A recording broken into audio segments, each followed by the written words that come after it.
Blood cancer বলে একটা রোগ নয়, হুম, ব্লাড ক্যান্সারে অনেক টাইপ থাকে। আচ্ছা, সো ব্লাড ক্যান্সারে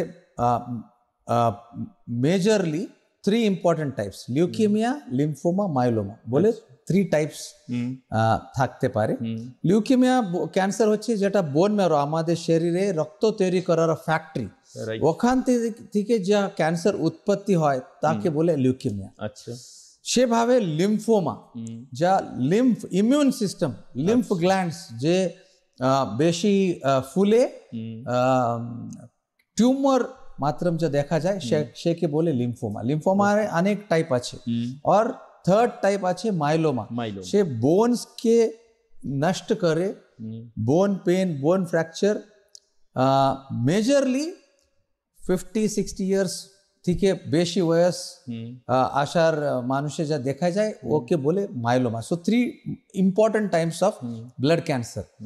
সো ব্লাড ক্যান্সার শাস্ত্রে মোস্ট ইম্পর্টেন্ট থিং যে যে অন্য ক্যান্সার থেকে অনেক ডিফারেন্ট, আচ্ছা, সেটা হচ্ছে অন্য ক্যান্সারে হুম, যা ক্যান্সার স্টেজ আছে, স্টেজ 1, স্টেজ 2, স্টেজ 3, স্টেজ 4, যখন ও ক্যান্সারটা স্টেজ 1 ও অর্গান দাঁড়িয়ে বাইরে চলে যাবে, তখন এই ক্যান্সার কিওর হওয়ার, পুরোটা পরিষ্কার হওয়ার সম্ভাবনা অনেক কম হয়ে যায়।